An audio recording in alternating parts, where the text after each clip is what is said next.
Anniversary for today. Yeah, today's a big day because the results of what he says will determine whether or not we continue on this refit or whether or not Uma's done forever. So it's emotional either way.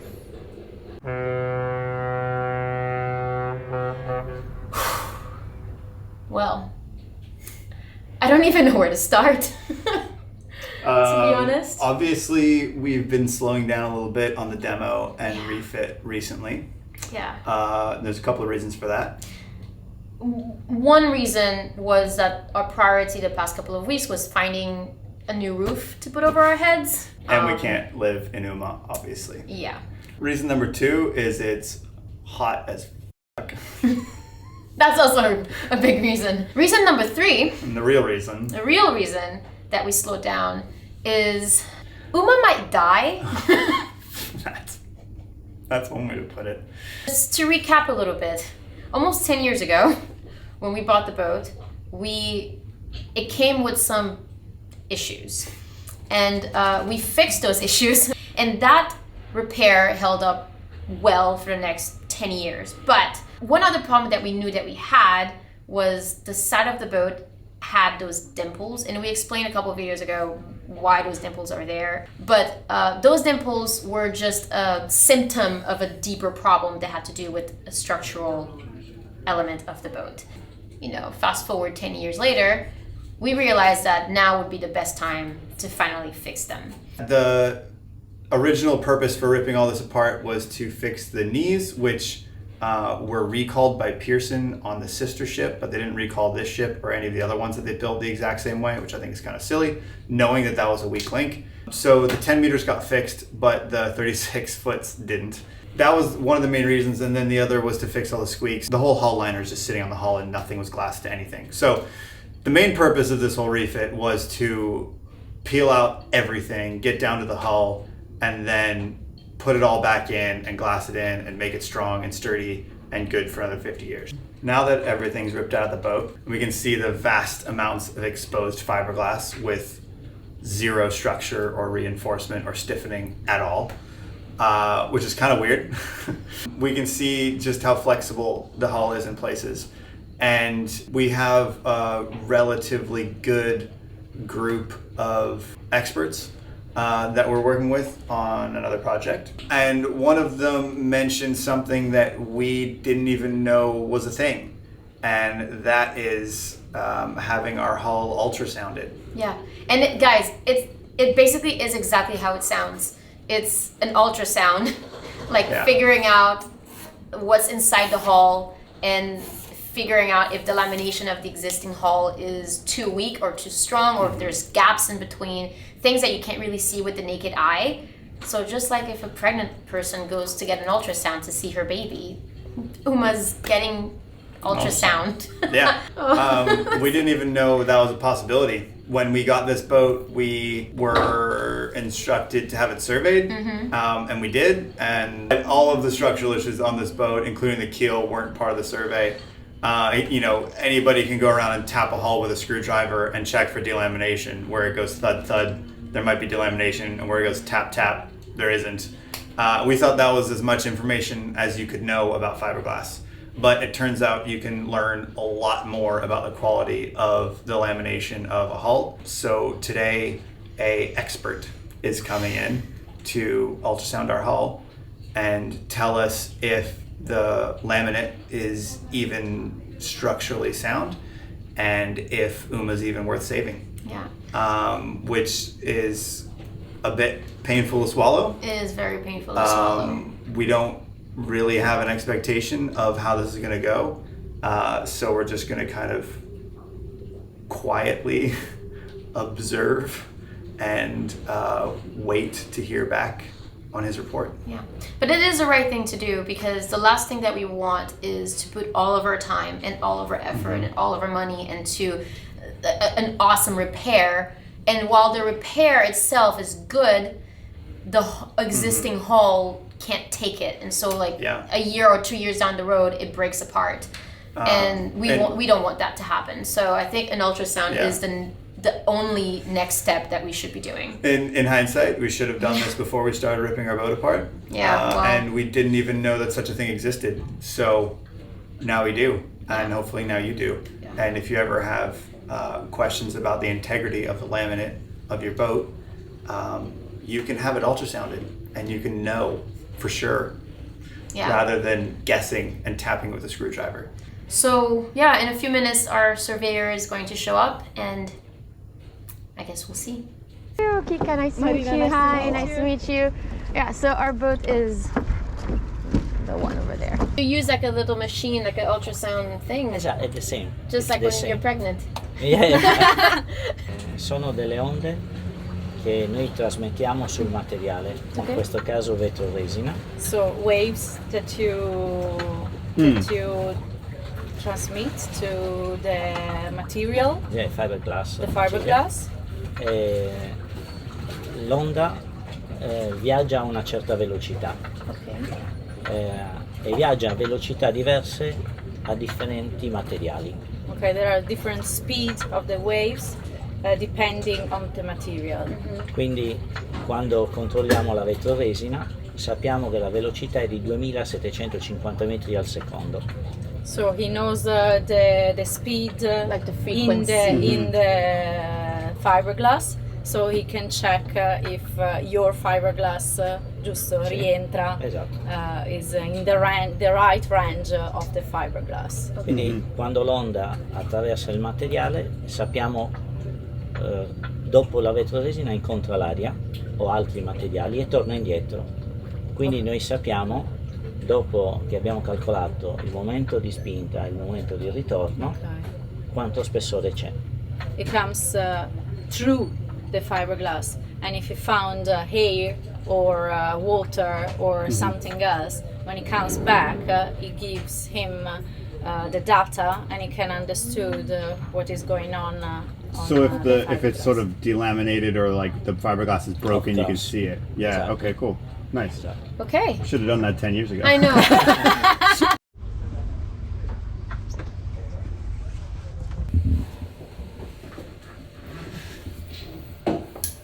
We did this 10 years ago because somebody had hit the keel, and when we picked the boat up, the keel went like that.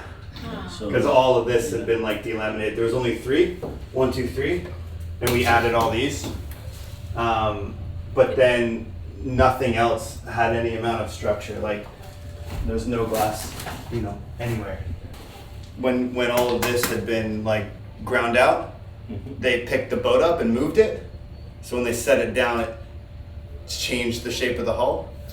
So when we glassed this back on and all this repair, then we went sailing and the hull sort of like changed its shape back, I think. So there's like a little bit of that delamination, but. It's the first part of inspection of the survey. He has to verify like a visual test. Okay, so he's checking all the parts. We were really trying to keep a cool face, but as he went over every inch of the hull, the thought of this could be it, this could be the end, lingered in both of our minds. After the visual analysis, it was time to get started with the ultrasound. Doctor of the boat. Exactly. Ok, start from here. Sono dei punti dove sono state fatte delle riprese, dei lavori che hanno comportato, ma per come le hanno fatte, inevitabilmente punti di irrigidimento rispetto alla struttura generale della barca. General visual test made before, he saw that there are some parts where now these parts that are like new built are more strong, hard, firm probably than other parts of the boat. He started by making a map of where the hull was thickest and thinnest, measuring and checking everywhere for delamination, cracks, and other signs of stress. Sitting there watching helplessly felt like we were sitting in a waiting room, waiting for the doctor to come out with good or bad news. It's gonna take some time to realize that you're gone gone for good. A few hours felt like eternity, and after he was done, it was time for the final verdict. You have You cut cut- there something. That was the Oh, the water tank. C'era la cassa dell'acqua. That was Okay. just holding the water tank. Ok. Qua But was fascettata If it irrigidisce. was with the Qua. fiberglass like this, it becomes a structural part. Ok. Structural part. E loro cosa vogliono fare qua? Devono ricostruire o lo vogliono lasciare Loro aperto? volevano sì, verificare che fosse tutto a posto e poi ricostruire. Ok. Sì. Anche perché loro hanno tolto tutto Sì. in una condizione dove l'albero comunque è montato. Okay, and he said probably it's not the best that you have dismantled all these parts and you still have the mast on top. It's loose though. È Massive loose. allentato. Yeah, yeah. Quindi, però il carico c'è. But you Sulla have base. The weight. yeah. Quindi, guardando questa zona, quando sarà ricostruita bisognerà rifare una laminazione generale. Looking at that area, he said it can be better when you rebuild everything to put to add a layer of fiberglass. Sì, lasciare Especially questa, to join that area. Yeah, yeah. che questo è il punto dove, essendo più flessibile e trovando il punto rigido, è il punto dove si possono creare le cricche. Okay. Le That is fratture. the part where you can have a crack. Okay. Because in order to access all that, we had to take everything out. Sì, Which sì, we just era didn't. proprio comunque per questo che volevano togliere tutto, proprio perché sennò non avrebbero potuto. Yeah, that's coming out too. That's all stuff that was like underneath other things. Qui io adesso appoggio lo strumento, mi darà una delaminazione completa, però che non vadano in sovrapposizione con la vetroresina, devono proprio togliere via tutto He questo. said we're there in that point for sure you will find a delamination, so it is visible. So. Okay. Siamo qua, Okay, Quindi the delamination is there Yeah, yeah. at that point. quindi qua la vediamo ed è normale, ok, è facile, It is però visible. sappiamo che comunque è arrivata sin qua. But you know, so in the bottom part it is visible. Yeah. But he said it is Yeah, that is the level of Wow. the delamination. yeah. Okay. I believe it. That's a lot. Yeah. Dal punto di vista strutturale meccanico c'è. Okay. Quello che manca è che anche senza continuare con il legno, ma le fascettature devono andare verso il basso, cioè la fascettatura è quel tratto di vetroresina che si ferma qui e poi si ferma prima della punta. Ok, e quello è sbagliato? È sbagliato perché quando l'albero va in tensione, che c'è la randa e quindi anche il Genoa che porta pressione, questi punti di aggancio lavorano sulle sartie e lavorano a trazione, quindi tendono a tirare su. Yeah, these points are very connected to the mast. Yeah, yeah. It is. Non può fermarsi qui, Yeah, Yeah. Perché cannot stop there. questo è il punto più debole. Because that is the weak point. That's why the 10-meter boats all were recalled to fix that. E anche lasciarlo così non c'è problema, Solution can no? be to live like this. Ma allargare questa fascettatura but to qua e make soprattutto it qua. bigger and Right, go Scende. down. Yeah, yeah, yeah. And then taper it from like. Quindi diciamo che la barca è sana, Okay, the boat is well. It's fine Okay. ok? Good. È Good sana condition. e anche sicura, and safe. importante. Due punti critici. Two critical points. Questi? Mm-hmm. Questo è molto molto critico. So this is the most important E le sartie. and that part. E le sono due cose su cui dovete intervenire. Yeah, Perché- you have to do for sure something Yeah, yeah. in these two critical points. Oggi nessun problema, domani questo cricca, spacca. Today there is Sicuro. not a problem, a real problem, Yeah. but tomorrow you can have it. So Yeah, yeah, yeah. it is something that you have to do something there. Yeah. Però That's sort of the point of all this. la barca è ok. But the boat is Okay. she's safe, in good condition. Yeah. So, what was the point of calling out then? For August, it'd be back out on anchor. especially because you're my sister. Ciao, grazie. Grazie Ciao, mille. a presto. A presto.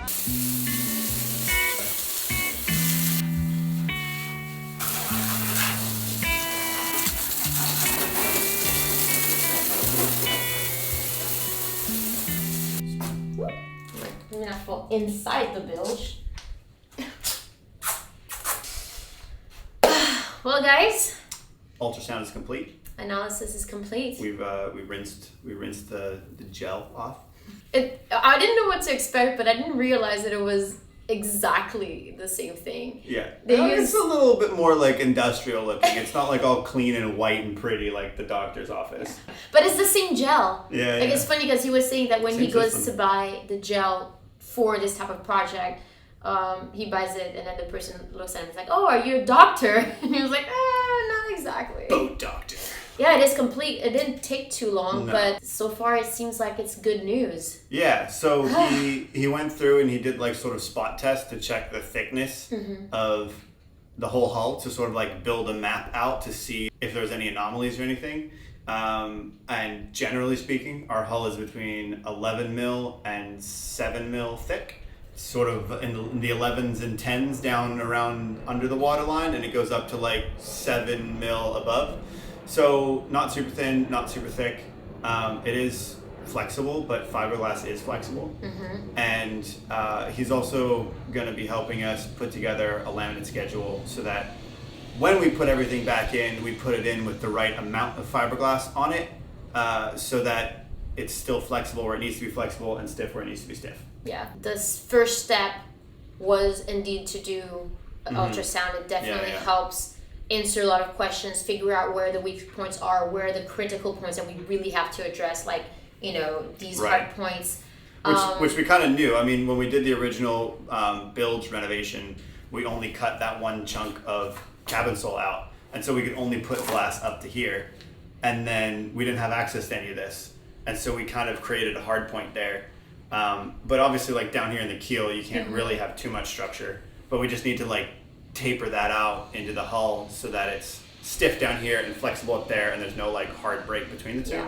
Yeah. And then obviously like the knees, it's visible delamination, and he checked it. What was interesting is that it's delaminated way further up than we were expecting. Like So much. 2/3 I'd say about 2/3 of the knee is delaminated, and we So- kind of thought it was just a little bottom chunk. So Yeah. So I'm really happy that we've got, a second opinion on this project. And it's such a relief to know that Uma can continue to be fixed. We'll definitely wait for the final official report, but we know that we can keep moving. So the next steps are going to be, one, to prep the hull, and that's going to be no. the longest, most tedious, hardest thing to do, because we have to clean all the little extra gaps that are Yep. there, or little extra bumps, make everything to beautifully smooth fiberglass. And then his team is going to come back and help us make a lamination plan, basically knowing how much and how many layers of fiberglass to put at what different points. And you So- definitely can over stiffen a boat if Yeah. you're not careful. If you had too much fiberglass, you can cause more problems than sometimes even adding too little. So, Yeah, and something that we already knew, but Yeah. knowing exactly where to do it and how to do it properly is going to be a great learning experience for us. And we're happy to share it, because then maybe you guys can learn something from it too. And yeah, it's gonna be a long couple of months ahead. Yeah. Before we do anything, we're gonna clean the hull, remove the mast, and then start the build. Start putting things back together. Yeah, but I'm so happy. This makes me happy. I didn't know what to expect, but I was trying to prepare myself to hear the worst, to hear that this boat is done for and you can't continue. And he's happy to have him and his team kind of advise us as we move forward. So he'll come and visit the boat as we go, and that will be very helpful, because as much we learned a lot on fiberglass over the last couple of years, but there's still gaps in our knowledge, and Yeah, having we're- some expert. Non-structural engineers. No, exactly. We don't know everything, and having We're- some expert helping us out definitely makes it go smoother, knowing that when the boat is done, she'll be the Super- best she's ever been. Super bueno. I don't know. I'm pretty excited to get started, actually. Me too. We've been like slowing down to try to sort this out, and now we can like sort of ramp back up and start getting it done. Yeah. So So it's pretty cool. let's get to work, and we'll see you guys next week. Cheers.